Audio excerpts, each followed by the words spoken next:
today's World Insight, as the UN conference COP25 draws to a close, how has it forged global climate action? Well, we did it! We did it! We pulled it off, didn't we? And Britain's Tory party was forced to win big in Parliament, a vote to get Brexit done.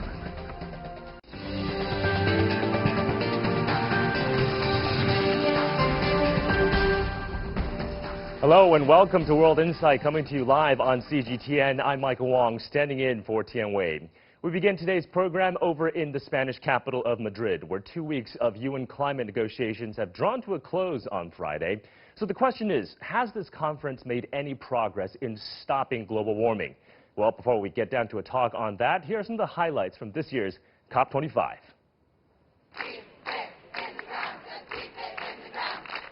To act or not to act, that is the question. Time for action. There cannot be any excuses for not reaching agreements. As the UN Climate Summit wrapped up in Madrid on Friday, observers said negotiators from 196 nations had largely failed to settle disputes over how carbon markets should work. They fell short of working on a reprieve for vulnerable nations. A deadlock remains despite pressures from inside and outside the negotiation rooms. And we need to start treating this crisis like a crisis, and you can be a part of that, not only as an individual, but also as a small part of a big movement. The COP25 comes on the heels of climate-related disasters across the planet, including unprecedented cyclones, deadly droughts, and record-setting heat waves. Scientists have amassed a mountain of evidence pointing to even more dire impacts on the near horizon. And I'll have to say this, I cannot think of a single thing that has been studied in science about climate change that has come to the conclusion that it's not going to be as bad as we thought it was yesterday. It just keeps getting worse and worse as we learn more and more, because things are getting worse. As the Trump administration is bent on pulling America out of the Global Climate Pact, American billionaire and Democratic presidential contender Michael Bloomberg came to Madrid and vowed to rejoin the Paris Climate Agreement if he's elected president. And we want the world to know that Americans are continuing to lead on climate change, even with a climate denier in the White House. Madrid was seen as a crucial launchpad where countries could show goodwill before next year's COP26 summit in Glasgow.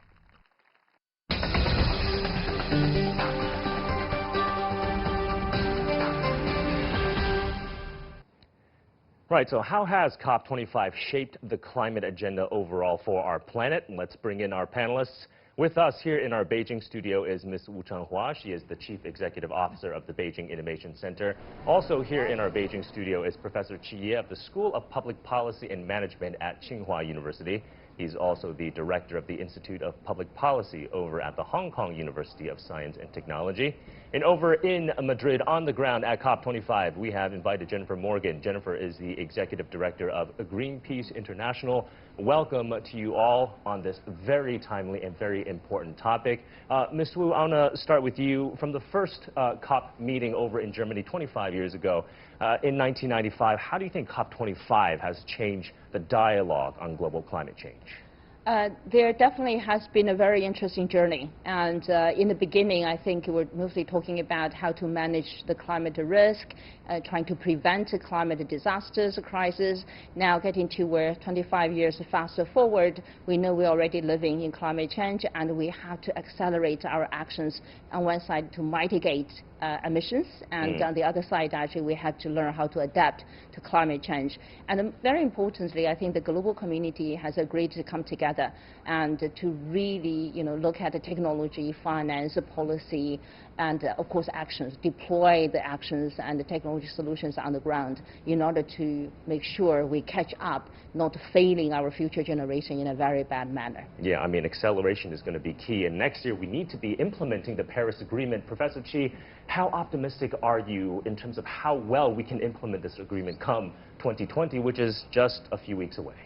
I think there are certain things we can implement, but in general, I think that the problem for implementation is we have an overall goal, which is a 2 degrees C, not to exceed 2 degrees Celsius for the temperature. But when it comes to implementation, we're implementing the so-called nationally determined contributions.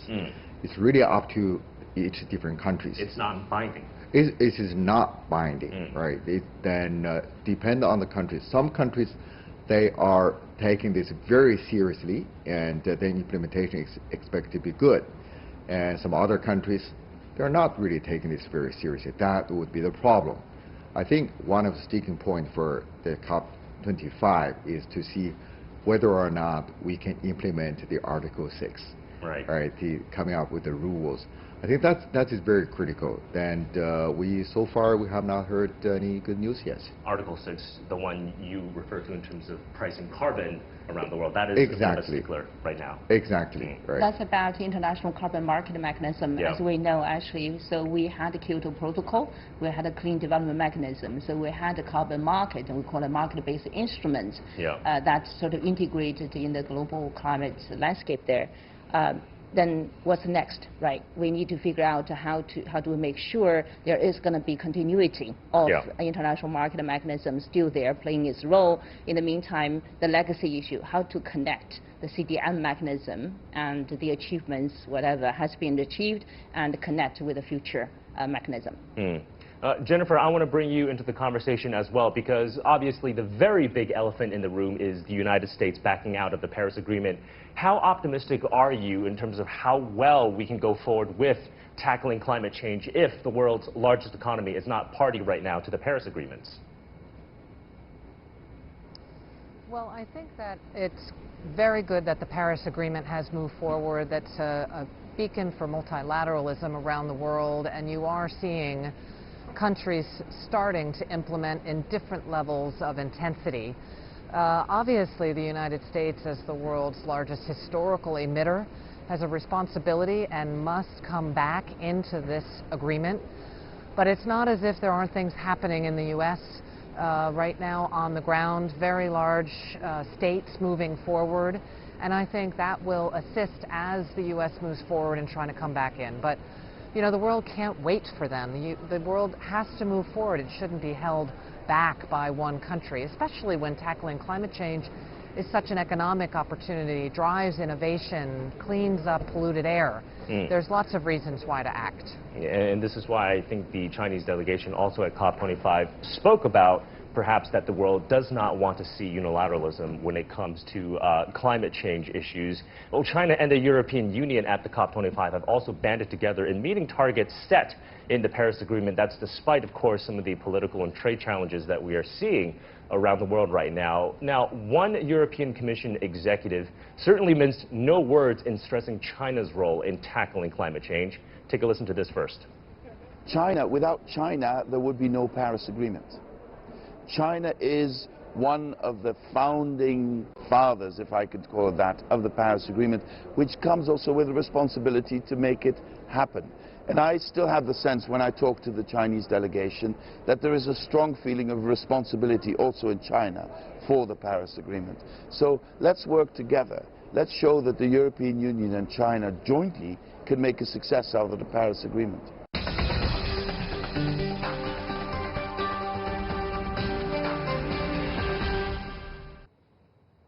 All right, let's continue our conversation on tackling climate change in the Paris Agreement. Professor Xi, I want to ask you, what do you think China's experience is on this front? I think China has come a long way. From the very beginning, China was not very clear about, what's happening on the science, and then later, especially in the last couple of years, we have seen China has taken much more proactive steps and measures. And the speaker just talked about the Paris Agreement, and China has played a fundamental role. November 12th, when then President Obama, President Xi got together, they had joint announcement on climate change. That really set the very foundation for the Paris Agreement 1 year later. And China has also taken measures to tackle a lot of domestic problems like air pollution while doing that, and it has done so much work in mitigating the carbon emission and other greenhouse gas emissions. And China's the energy efficiency in the last 4 decades has been improving at 5% a year.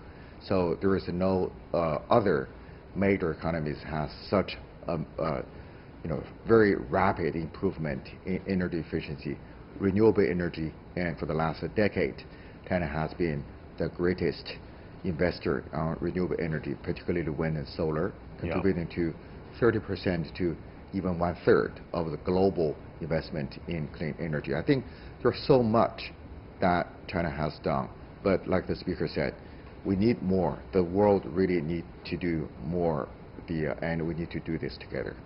Well, one interesting statistic is that in 2018, last year, China really drastically reduced carbon emissions by per unit GDP of 45.8% from 2005 levels, and it's doing this from a developing economy standpoint, Ms. Wu. Yes, that's part of the commitment and also part of the achievement China overall has achieved so far around the carbon intensity. This means the efficiency target and productivity target there. China has committed to the Paris Agreement. By 2030, we're going to achieve carbon intensity targets around 60 to 65% over the 2005 level. And also, if you look at renewable energy target, we're going to get at least 20% of the primary energy structure there. China is already on the track, and the 45.8%, that's the number just announced recently, showing China is already overachieving its target. So there should be no problem, I think, in terms of China's continued commitment and the steady, fast efforts there. But as Professor Chi mentioned here, global level, and we are literally on the path towards a 3 degrees Celsius temperature rise compared to pre-industrial, level, right? And the target is, say, within 2 degrees Celsius there. So how do we make sure we build upon the current efforts, achievements, and really elevate further the commitments and accelerate the actions in order to be better aligned with the Paris Agreement? That remains the biggest puzzle on the table today. Yeah, well, I mean, the goal is we don't want to see average global temperatures rise by 1.5 degrees centigrade by the end of the century. We are already at 1.1 degrees centigrade in terms of global temperature rises, and this is only 2019, 2020. A long way to go before the end of the century. Jennifer, though, perhaps some momentum in terms of tackling climate change can be from youth climate activists. What are you seeing on that front? Are they breathing new life into this conversation, you think? Oh, absolutely. I think the youth activists around the world and here in Madrid as well have brought a very clear sense of the urgency. They are looking at a future that would be completely chaotic, dominated by these impacts unless countries come together and commit to actually increasing what their actions are. And here I think China plays a very important role, a bridge between the developed country and the poor countries of the world. And so we're looking all to hopefully have China play a leading role in the final hours here to respond to the science and the youth. Working with Europe, as was noted there, I think that is one of the most important dynamics moving forward into 2020, so that China can fulfill, it's such a beacon for multilateralism, and we need their voice here as well. On that point, actually, I think I definitely echo what Jennifer has said, but there is the other side of the story. How much a country can really take on, right? And I think as we follow the news discussion, in Madrid, and there's a lot of expectations about China playing a more significant role in terms of bringing everyone together. I think China definitely has an important role to play, but it cannot be just left to China itself. China cannot possibly interfere with many other countries' internal affairs, political landscape, whatever. This really is a collective effort. We need everyone to be together in order to do so. Just another point to add, actually, early on, I think the colleague from Europe basically said, if you look at the success of the Paris Agreement, China is the biggest contributor. To be fair to the Obama administration, I think it's both because U.S., China, EU, the larger players coming together that really contributed to the success of the Paris Agreement. I don't think it's fair to the others by overemphasizing the role of China. By saying that, I say definitely China has had a very important role to play and will continue to play. I don't feel comfortable in terms of distorting the picture in a way, the over expectations on China. I don't think it's totally fair. Jennifer, it seems like you wanted to add to that. I think that it is. Yeah, thanks. It's hard when you're far away. I think it certainly is a collective effort and something that developed countries should be leading. The European Union's Green Deal that was released this week is a very systemic approach to that, and I think that China and the EU could work together. I think the vulnerable countries, though, here are asking of, further action, and China belongs in that group, has been an ally to the vulnerable countries over time, and needs to drive forward on that. Key role, but certainly not the only one. And working with others, I think, hopefully we can get out of here with something that gives some hope to young people. Yeah, absolutely. Professor Chi, I want to get your take on perhaps another milestone as we tackle climate change, 2050, trying to achieve carbon neutrality by that year. How optimistic are you on that front, given where climate talks are going right now? There is certainly a need for the 2050 neutrality, carbon neutrality, but we have to look at the historical development of that. The first time when the target was proposed was June 2015, only 4 years ago, when G7 leaders get together. They were talking about to decarbonize the world economy by the end of this century, right? Then that was a very different goal. And after the Paris Agreement, we're talking about the later half. And after the 1.5C, IPCC 1.5C report came up, then this new goal was set. Within the last 4 years, we have been moving the target closer and closer. So that is what is really needed. But the reality is that target is really, really hard to achieve. Not just for China, even for the developed countries, they're trying very hard.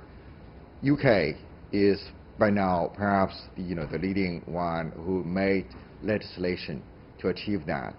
But look, UK led the Industrial Revolution many, many years ago, right? Then, many, many years ahead of China and ahead of the developed countries.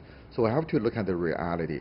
That is a very, honorable target and is what really needed to avoid a lot of disasters. But the reality is it takes just a daunting effort, the amount of effort to achieve that. Yeah, I echo that, but I probably would also look a little bit more positively about the future, particularly looking at the technology revolution and around the energy, around the materials at this moment. Honestly, I think 2050 carbon neutrality target goal is really good corresponding to what the scientists are telling us, right? There's a sense of urgency, and I really applaud what EU has done this week, and by really putting the target to 2050 carbon neutral, as EU, as a collective sort of economic bloc to do that. And I think build upon the expertise, the capability, technologies, and also level of ambitions there, I think EU is going to make the case. We're going to learn from them tremendously. And in the meantime, I think EU, China definitely can work very, very close together. So the Green Deal or New Green Deal is not just a EU agenda. I think China's ecological civilization is very much aligned with that. Even in the US, if you look at a lot of Congress people and particularly the younger generations actually of the political leaders at the Congress now, they're also advocating Green New Deal. So I'm hoping somehow, say, yes, on one side it's very challenging, but on the other side, if you look at the US, EU, China, really the three largest economies coming together, aligned actually this Green Deal, I think very possibly we're going to figure out actually how to create a grand new pie in terms of a grand new economic sort of paradigm, so that we'll be able to really shift the global economy towards the right direction, towards carbon neutrality by 2050. And in order to do that, to achieve that, I think 2030 is another milestone, which is down the road in 10 years' time, meaning globally we do need to halve the emissions by 2030, which is another more immediate, more urgent goal we need to achieve. We need to figure that out as soon as possible. But there are so many countries right now still relying on coal as a primary fuel source. The legacy infrastructure that is built into a country's energy system, I mean, that's going to be really difficult. But you're saying technology, though, the technology is there. I guess maybe it's just the political will whether or not national governments want to do this. The policy incentives, policy goals, and particularly to leverage investment, make sure we get enough finance actually to be invested in the new infrastructure, new technologies, so that we'll be able to move things, shift the things together towards carbon neutral future. Jennifer, what do you think? Carbon neutrality 2050. Absolutely. I mean, I would just add, carbon neutrality 2050 is not only what we have to do for the science, but it is also the way to create and modernize economies. And I think that one reason why the European Union is going in this direction is because it sees that. It sees ways of innovating. It sees the markets there for renewable energy, where China has also been a leader, but also in the agricultural sector, in mobility.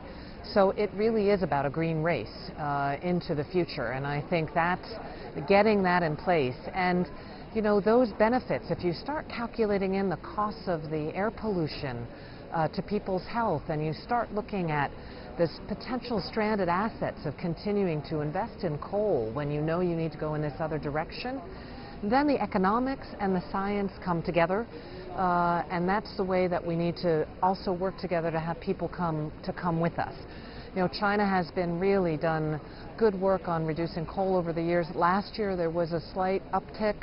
They need to double down and make sure that comes back down again, and I think then that can really send those signals. But there's tremendous opportunity here, and when I'm in Beijing, that's what I hear too, that smelling that out and seeing that and taking that forward. Okay. We are going to leave it there. We'll certainly keep our eyes and ears peeled in terms of what kind of final agreement we can get at COP25 over in Madrid in a few hours' time. But thank you so much for your insights on this topic, Ms. Wu Changhua, Professor Qi Ye, as well as Jennifer Morgan over for us in Madrid. Thank you to you all.